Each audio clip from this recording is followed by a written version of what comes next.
Buen día, nos encontramos celebrando el Congreso número 100 de la Academia Journals en México, Celaya 2024. Este día nos honra con su presencia el doctor Isaías Daniel Hinojosa Flores. Él es doctor por el Centro de Investigación en Geografía Ambiental por la Universidad Nacional Autónoma de México. Actualmente pertenece al Sistema Nacional de Investigadores y colabora con algunas universidades, como lo son la Universidad de Guanajuato, la UNAM, entre otros. El día de hoy nos encontramos en el Tecnológico Nacional de México en Celaya. Y el doctor nos honrará presentando su conferencia titulada Paisaje, Territorio y Espacio, Infraestructura Verde y Sostenibilidad. Agradecemos su presencia en este momento. Muchas gracias, doctora Jacqueline, muchas gracias al Tecnológico Nacional de Celaya y muchas gracias a la Academia de Journals por esta oportunidad que me brindaron y por supuesto para brindar un poco de lo que hacemos en términos de investigación. Principalmente, bueno, yo estudio ingeniería en restauración forestal, soy maestro de paisaje, y esto me ha llevado a tratar de entender cómo la dinámica, digamos, del uso de suelo, cómo la dinámica del comportamiento humano ha transformado el paisaje, entendido como el paisaje natural, pero también el paisaje cultural, el cual cada año, cada momento es moldeado por la actividad humana y que tiene implicaciones en el desarrollo humano. Entonces, de alguna manera, la investigación se centra en términos teóricos en entender qué es la naturaleza y cómo reconocemos la naturaleza. Algo tan básico que podría ser simplemente hablar del mar, de los océanos, pues en realidad nos lleva a tratar de entender que la naturaleza es percibida.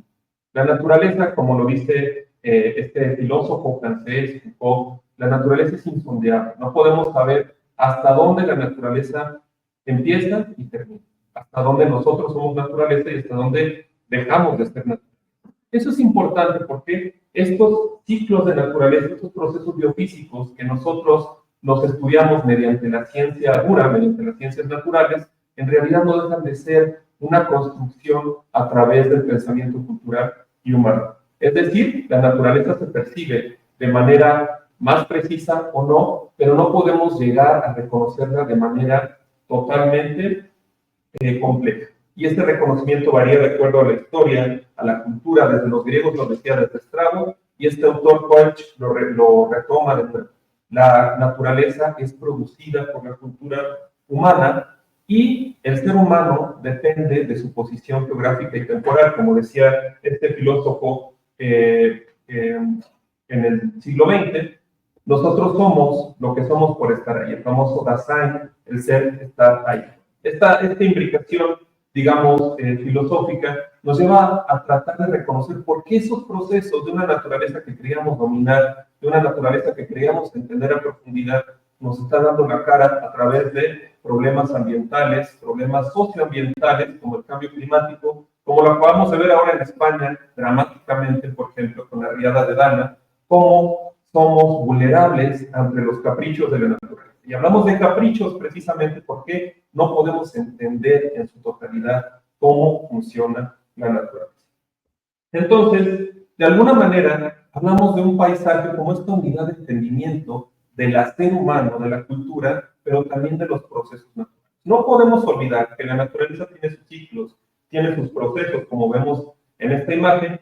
También la naturaleza se moldea. ¿Cómo podemos saber que se moldea? A través de los procesos geomorfológicos. Por ejemplo, aquí vemos un proceso de una geomorfología de ríos que surcan a través de una planicie y van creando cañones. Pero a su vez, estos cañones son parte de un proceso de sucesión vegetal, de sucesión ecológica, que van dando pie a diferentes ecosistemas. La intervención humana ahí no existe. Así se moldea el ecosistema. ¿Qué pasa cuando entra la intervención humana en este ecosistema? Entonces podemos decir, como vemos en la siguiente lámina, que el espacio en donde se encuentra la cultura, donde se encuentra el ser humano, empieza a tener un impacto en estos procesos de sucesión vegetal, en estos procesos geomorfológicos, y empieza a construirse un paisaje en el amplio sentido de la palabra. El paisaje que se imbrica con los procesos naturales, pero que también tiene que ver con la modificación humana. Lo más dramático es que esta modificación llega a tener repercusiones en diferentes escalas. como podemos cambiar el paisaje a nuestro alrededor, pero este paisaje, conforme los procesos se van acumulando en mayor cantidad, en mayor magnitud con la industria, podemos tener impactos en escalas mucho mayores, en escalas no solo espaciales, sino temporales. En la persistencia de residuos, en estos procesos, primero ecológicos, luego morfológicos y por supuesto sociales, corto, mediano y largo plazo, pero también impactos no solo que tienen su presencia aquí, sino en otros lugares, en otras escalas, como ya lo estamos viviendo en este siglo XXI, como estamos viviéndolo con la alteración de los ciclos naturales, que tienen un impacto sobre el riesgo de las poblaciones y nos hacen vulnerables. Con toda la tecnología tenemos un umbral en el que esa vulnerabilidad va creciendo conforme los riesgos ambientales causados por la actividad humana van siendo cada vez más agresivos, digamos. Pues todo esto comenzó desde el descubrimiento de la lluvia ácida, desde el agujero de ozono. La gente preocupada a nivel mundial, pues entonces empieza a pensar cómo nosotros podemos enfrentar esos problemas y se, digamos, produce, digamos, en términos sociológicos, la idea de sostenibilidad. Aquí la vemos con la primer ministro de Dinamarca de esta época, Jo Borgner, que habla que el desarrollo sustentable es de alguna manera el desarrollo que cumple las necesidades actuales sin comprometer las necesidades del mundo. Ahí tenemos dos componentes. La que sigue, por favor. Ahí tenemos, por ejemplo, el equilibrio espacial. Nosotros tenemos que reconocer en los aspectos ecológicos, económicos y sociales que suceden en un espacio y un tiempo definido. Lo que podemos ver, la sostenibilidad nos habla de este equilibrio espacial, pero también temporal. Nos habla de diversos tiempos en donde este equilibrio puede seguir y permanecer. Algo que complica. En términos románticos es algo que quisiéramos tener, pero no es algo tan sencillo. Esto requiere, de alguna manera, una nueva forma de entender la realidad. Al final, como podemos ver en esta diapositiva, ya vemos la parte de largo plazo. Tenemos los tres elementos económicos, ecológicos y sociales que tienen que mantener ese equilibrio a lo largo del tiempo y además asegurar elementos más tangibles que desde los 90 ya se estaban pensando. Salud, inclusión social, provisión de servicios, y es cuando nos preocupamos por cómo la naturaleza nos va a mantener a flote, cómo va a producir agua potable, aire, suelo, qué está pasando. Tenemos que pensar en la naturaleza como un elemento que también nos provee bienes y servicios ambientales. De alguna manera, en el siguiente esquema podemos ver entonces que la sostenibilidad se encuentra en dos axis, dos ejes. Uno es el espacio. Nuestros impactos pueden producir alteraciones no solo aquí, sino en el otro lado del mundo, como ya lo estamos viendo, por ejemplo, en las grandes industrias de China, como lo estamos viendo con las grandes explotaciones petroleras. Estamos alterando el equilibrio espacial de los flujos naturales, pero también a lo largo del tiempo. ¿Cuánto tiempo esos impactos van a permanecer y van a causar un desequilibrio en estos patrones naturales? Pero hay un detalle, si fuera de alguna manera tan fácil, lo lograríamos, pero hay algo en juego. Este problema, esta producción, esta transformación de la naturaleza en productos, significa que estamos buscando un valor. Es cuando entra en juego el problema económico en la sostenibilidad. Les puedo plantear que la sostenibilidad es un problema fundamentalmente económico que trata de buscar el valor en las actividades. Es decir, si queremos restaurar el ecosistema, si queremos proteger el ecosistema, debe generar un valor tangible para la economía. Lo mismo si queremos resolver los problemas sociales. De alguna manera, el orden en el que estamos nos impulsa a buscar un valor en nuestras acciones. No precisamente monetario, pero sí un valor que nos permita la permanencia de estos procesos a lo largo del tiempo.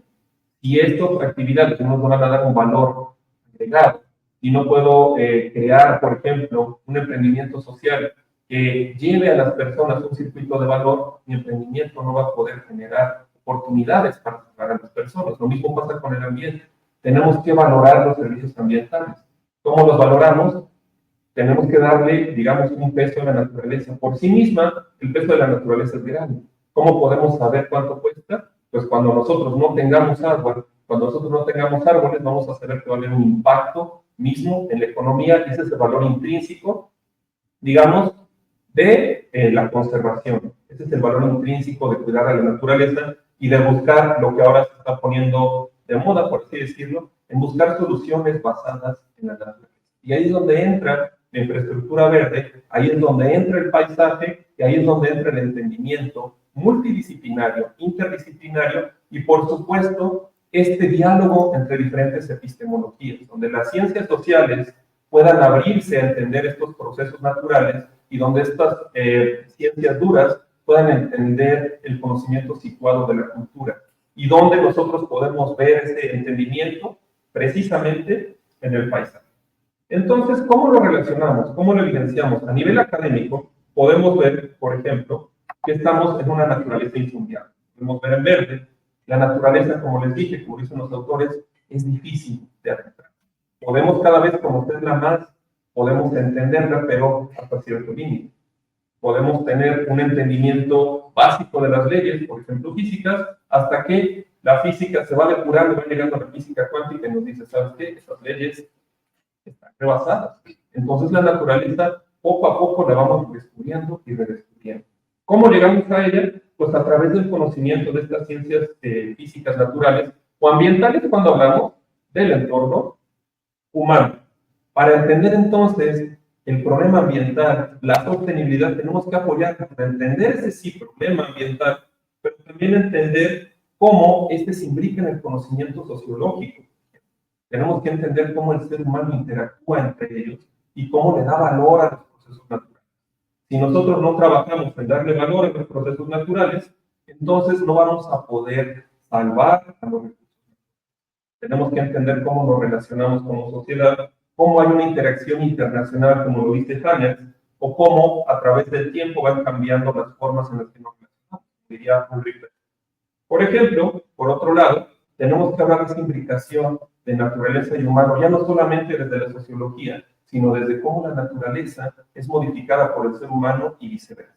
Esto es lo que trae la geografía cultural a través de la idea del paisaje cultural que bien define Carl Sagan. Es decir, la naturaleza es la que modifica la cultura y la cultura al mismo tiempo está modificando la naturaleza.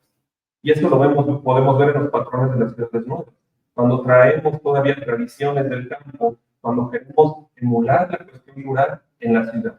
Y esto nos dice mucho de cómo el ser humano puede cambiar actitudes, actividades que nos van a servir luego para tener soluciones basadas en la naturaleza para cambiar los problemas sociales y ambientales. Y por supuesto, al final, lo que les digo, la economía ambiental como una rama que nos permite encontrar este valor en nuestras acciones, este valor de los recursos naturales, ese valor de la conservación, de la restauración de los recursos naturales, a través del entendimiento de cómo el ecosistema nos está dando valor a nuestros procesos industriales, culturales, económicos. Todo esto es necesario evaluarlo y esa es la difícil labor de la economía ambiental. En estos tres, digamos, aristas del conocimiento híbrido podríamos encontrar diversas, como la ecología política, con Arturo Escobar. Nos habla de cómo los procesos de organización políticos están asociados también con la dinámica del paisaje, con el ambiente, que también el dominio de los recursos naturales requiere de entendimientos de poder, de cómo nos relacionamos en términos de poder, en términos geopolíticos. Es decir, la misma sociología, la misma geopolítica, pero entendiéndola imbricada dentro de esta naturaleza social. Eso es difícil, pero tenemos que encontrarlo. Vamos a poner algunos ejemplos de eso. Vemos en esta tabla cómo son los escenarios de emisiones de CO2 equivalente. Vemos 4 diferentes escenarios donde encontramos en rojo, por ejemplo, los peores escenarios en términos de sequía en el norte. Podemos encontrar ciertos planteamientos, podemos encontrar ciertas evaluaciones, por ejemplo, el modelo Hadley A2, uno de los peores, donde dice que si seguimos emitiendo gases de efecto invernadero, pues casi toda la parte norte de México, como ya está pasando, se va a desertificar. Este año en particular, el año pasado, hace 2 años, vivimos sequías excepcionales, no solo en el país, sino aquí mismo en Guanajuato. Como podemos ver en las fotos siguientes, vemos fotos de la Sierra Gorda donde las especies naturales, como lo es el orégano de interés comercial, ni siquiera soportaron la sequía de manera. Estaban secando las plantas del monte porque no llegó lluvia. Es decir, tenemos un impacto a nivel internacional de circulación climática en un nivel local. Tenemos un impacto en la economía local, la gente ya no puede recolectar, va a tener crisis, no tiene agua, y estamos hablando de un posible problema de desplazamiento climático, que ya puede estar ocurriendo. ¿Cómo lo resolvemos? Entendiendo a la gente que vive ahí, pero también entendiendo cómo resolver estos problemas naturales a través de un ejercicio que nos plantee llegar a la resiliencia. Como por ejemplo podemos ver en el siguiente esquema, un esquema realizado en una investigación conducida en Ecuador, pues nos podemos ver cómo en paisaje se va moldeando, desde un paisaje natural, podemos ver en gris en la esquina superior izquierda, hasta los paisajes naturales que van teniendo cada vez más pérdida de espacio por la matriz de vegetación agrícola, por las ciudades, y cómo poco a poco esos servicios ambientales van disminuyendo. En un principio los servicios ambientales no existen, simplemente la naturaleza vive, produce. Cuando el ser humano ve interés en la naturaleza, encontramos los servicios. Es cuando nosotros definimos a la naturaleza, le ponemos nombre y apellido y le damos importancia. ¿Cuándo le damos importancia? Hasta que estamos en el fondo, como podemos ver ese esquema, en donde casi no hay ya producción de bienes y servicios y tenemos que gastar energía, recursos, es decir, valor, trabajo, para poder recuperar un poco la producción de servicios ambientales hasta llegar a un INSTAR donde tenemos conectividad de los relictos naturales, donde tenemos producción agrícola, donde tenemos crecimiento sostenible de las ciudades y tenemos más o menos un buen nivel de provisión de servicios y bienes ambientales. Es decir, tenemos madera, tenemos carbón, tenemos agua, evitamos la erosión, mejoramos la infiltración y evitamos, en la medida de lo posible, riesgos naturales que van a costar vidas, que van a costar materiales, que van a costar dinero, pero que también creamos resiliencia para para adaptarnos a estos cambios ambientales que vamos a sufrir sí o sí, ya está dicho, a lo largo del tiempo, y que podemos de alguna manera mantener esta adaptación continua a los cambios ambientales que se vienen, ¿cómo? Pues a través de la cultura. En resumen, no podemos cambiar las cosas solamente desde el punto de vista geofísico, ambiental o simplemente desde el punto de vista social. Necesitamos pensar en ciencias de sostenibilidad, es decir, tratar de dialogar con el conocimiento social, con la problemática social, pero también dialogar con el conocimiento natural. Para eso necesitamos una mirada abierta de los profesionistas, de ingenieros, con sociólogos, de antropólogos, con bioquímicos, tratar de entender que solo somos una fracción de este conocimiento. En la siguiente podemos ver un poco estas propuestas que se han hecho a nivel ambiental, en donde tenemos que hacer dialogar el sistema humano con el sistema natural, es decir, tener diferentes estrategias para entender la cultura y cómo esta cultura está modificando el ambiente, hacia dónde queremos llevar el ambiente para volver a modificar la cultura. Son dos caras de una misma moneda. Y en el siguiente podemos ver mejor un esquema de participación ciudadana, donde podemos mejorar la restauración de los ecosistemas, creando valor, dando una co-creación del espacio participativo, sin olvidarnos que tenemos que basarnos en las ciencias duras para entender cómo estamos cambiando esos patrones naturales. Entonces, de alguna manera la pregunta es, en términos de paisaje, en términos de territorio, en términos de infraestructura urbana y de soluciones basadas en la naturaleza, si podemos diseñar el paisaje y podemos fomentar resiliencia a través del paisaje. De alguna manera, les voy a dar ejemplos rápidos, una referencia actual. ¿Cómo podemos cambiarla? Actualmente tenemos, como todos lo saben, ordenamientos estatales ecológicos, municipales, algunos regionales, pero son estáticos en el tiempo. Van cambiando en determinado momento, pero no se observa esta dinámica de los diferentes procesos. Como podemos ver en la siguiente lámina, en una investigación que se ha desarrollado, vemos que entre los ordenamientos a nivel municipal pues existen algunas discrepancias con los ordenamientos estatales. No es que esté mal, es el alcance de estas herramientas que no nos permiten entender de manera efectiva qué es lo que está pasando con la naturaleza y los procesos humanos. A veces tenemos políticas de conservación donde a nivel municipal tenemos políticas de aprovechamiento. Este es un problema geográfico de escala, de percepción, es difícil cuadrarlo. No quiere decir que los instrumentos no sean válidos, son válidos como referencia, pero ¿qué tenemos que hacer? Pues la propuesta que les digo, la cartografía de los procesos del paisaje. Les pongo un ejemplo rápido que hicimos para el caso de Sierra de Lobos, en León, con algunos alumnos de la ENES. Calculamos, con las historietas que vemos ahí, de intensidad de lluvia. Mapeamos, después podemos ver el mapa de hidrología de la zona de Sierra de Lobos y tratamos de entender cómo esta dinámica, después en esta gráfica, cómo van cambiando las dinámicas de intensidad de lluvia y cómo esperamos dentro de 25 años, o sea, el 2050, que, de acuerdo a los escenarios que vemos en la siguiente lámina, las concentraciones de CO2 equivalente, podemos encontrar en una media ciertas alteraciones en la dinámica de lluvia. El pronóstico, por ejemplo, de precipitación para el 2040, en el RCC 4.5, podemos encontrar variaciones en la lluvia que van en julio a un aumento para encontrar en septiembre un descenso. Es decir, la lluvia se está haciendo más intensa en un corto periodo de tiempo y el resto del año va a llover menos.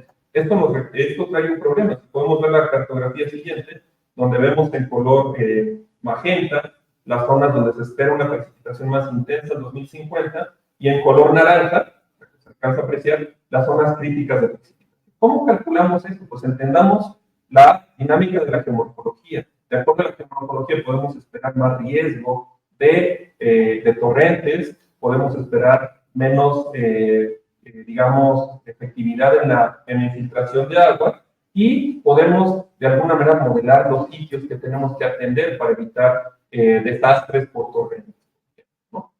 Esto, de alguna manera, no termina aquí. Este es solo un planteamiento ambiental que debe de ser llevado a la acción colectiva para empezar a, como vemos en la siguiente lámina, una cartografía que hicieron los alumnos del desarrollo territorial, donde vemos la aplicación de presas de gaviones, presas de morillos, para controlar las avenidas de agua, facilitar la infiltración, retener el suelo, pero que también están asociadas a costos de intervención. Es decir, ¿cuánto necesitamos gastar para hacer esas obras? Y además esas obras van a traer beneficio comunitario por ingresos a las personas. Sin embargo, no es barato, muy costoso, y más o menos por esta cuenta estamos calculando un gasto aproximado de 10 millones de pesos. De manera a sueldos que pueden irse con las personas, pero aún así es un costo que puede ser oneroso. Y sin embargo, si no lo hacemos, los desastres como los vivimos en España, pues pueden ser mucho más costosos. Otro ejemplo es, por ejemplo, de las políticas públicas, un trabajo que hicimos allá en el gobierno de la Ciudad de México, donde precisamente el entender estas dinámicas de paisaje a lo largo del tiempo, entender dónde hubo incendios, dónde se causaron, dónde hicieron reforestaciones, nos permite mapear y entender dónde ha estado menos alterada la dinámica del paisaje. A través, obviamente, de las intervenciones gubernamentales, podemos ver en la lámina con gris, con pequeños manchones, donde podemos encontrar, de acuerdo a la acción de la política pública, donde el paisaje se ha conservado, donde se ha perdido, cuáles son las unidades geomorfológicas que más han sufrido daño, y esto nos sirve para entonces tener políticas públicas más efectivas para entender dónde actuar y qué hacer, y no hacer políticas públicas generalizadas, sino enfocadas a los problemas particulares de una unidad de paisaje. Cuando hablamos de reforestación, cuando hablamos de incendios, estamos hablando de manera indirecta de la actividad humana en ese lugar. De alguna manera, ya cuando vamos adentrando un poco más a la cuestión del análisis del paisaje, una ponencia que hicimos por allá en la Universidad de Perugia, en Italia, donde se diseñaron los diferentes unidades de infraestructura verde, de manejo del paisaje, a través de entender cómo es el paisaje geomorfológico en el corredor industrial Celaya-León.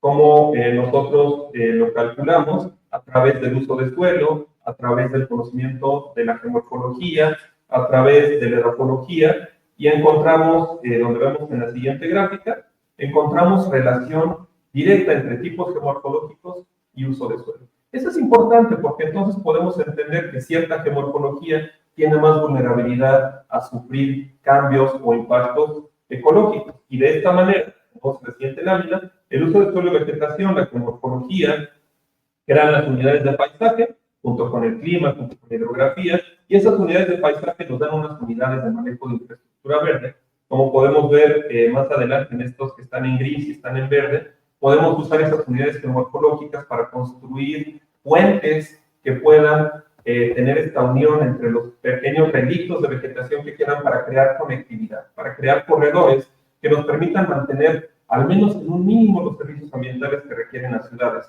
En particular, por ejemplo, la ciudad de León, que requiere agua, pues tenemos que manejar el paisaje para mejorar la infiltración.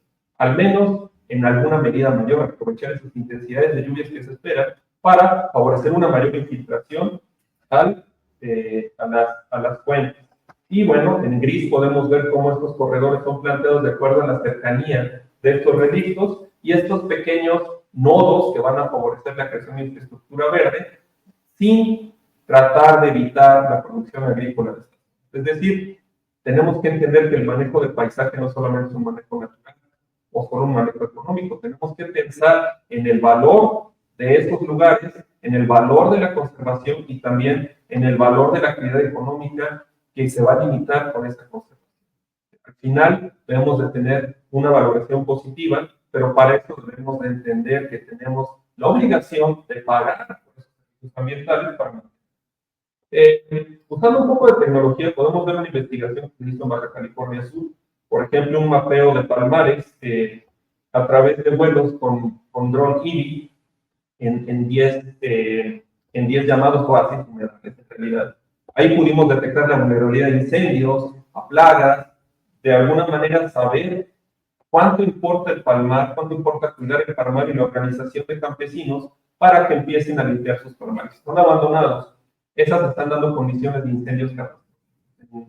Me parece que en el 2010 sucedió un incendio muy fuerte en Comondú, que es un oasis que está en un cañón estrecho. Se empezó el incendio a crecer tanto que hubo daños en las propiedades, explotaron tanques de gas. Fue un problema crítico. Tenemos que aprender el manejo del paisaje para ver en este esquema que ponemos aquí cómo la infraestructura verde nace de un esfuerzo colaborativo. Sí, tenemos que mapear, tenemos que entender la dinámica del paisaje, pero tenemos que entender cómo la sociedad tiene que manejar su territorio, tiene que manejar todos los elementos del paisaje para evitar riesgos, para mejorar la vida a través de la provisión de los servicios ambientales y todo alineado con una política pública como lo podemos ver. Bueno, ya para terminar vamos a aterrizar un poco esta situación, que es precisamente la metodología para llevar a lo ambiental a la acción colaborativa.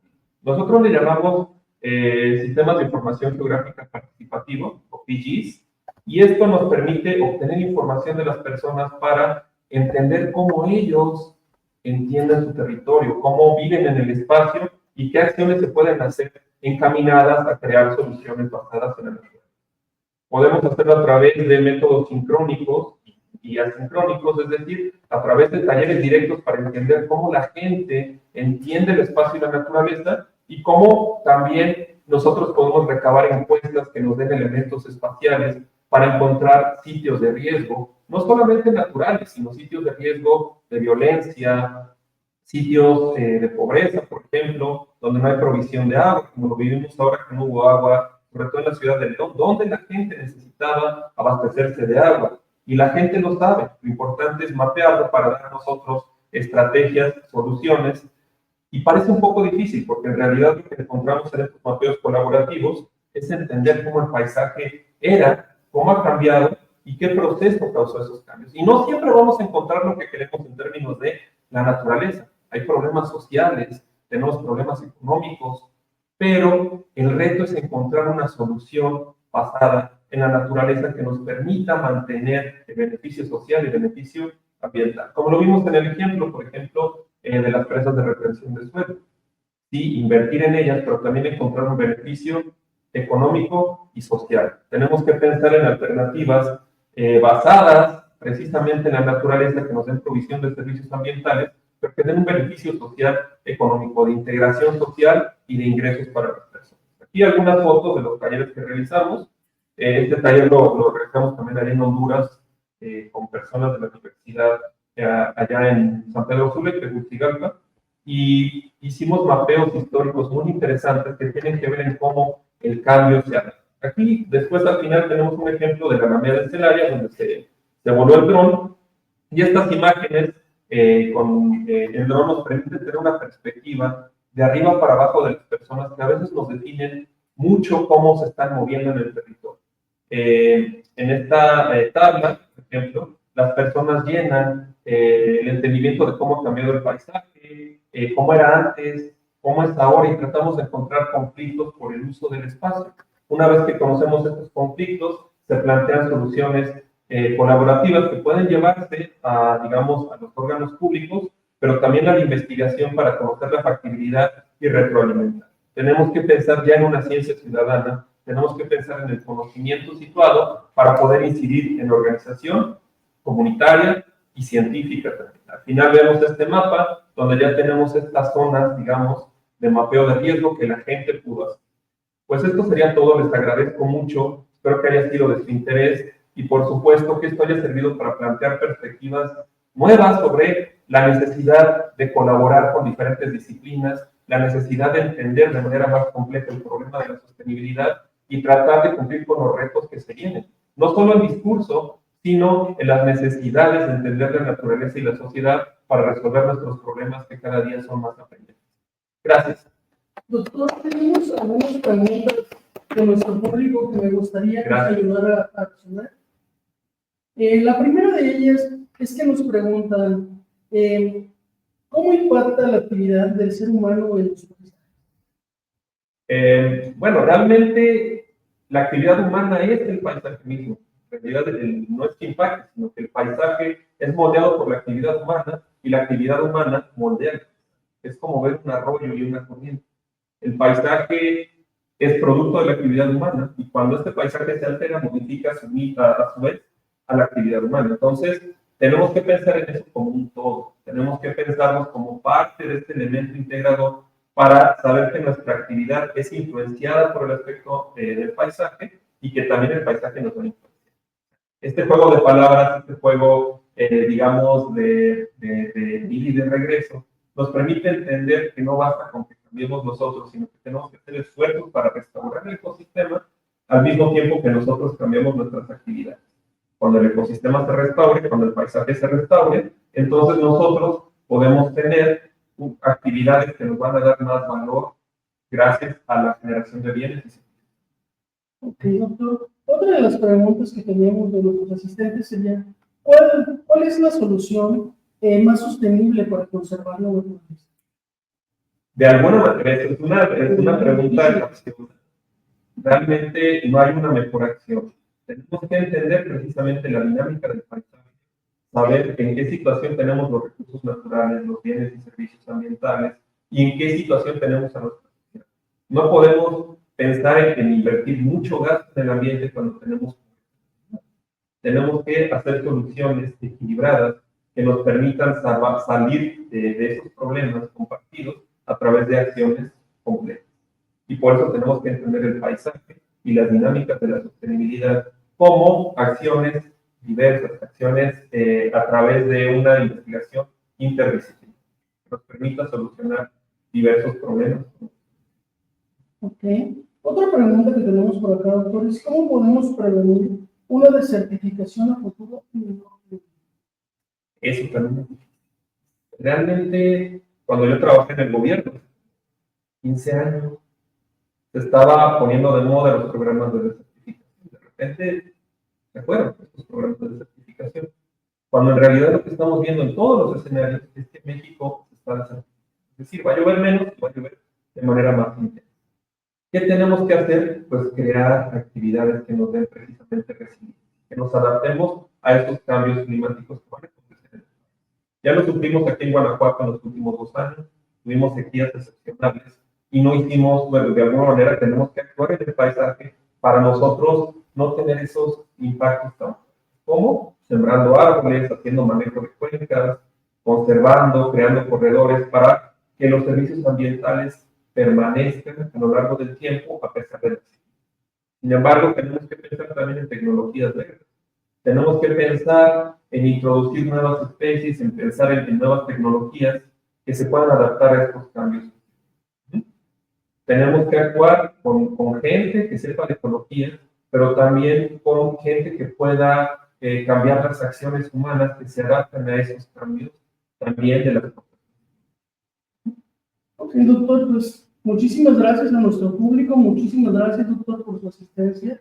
Agradecemos mucho.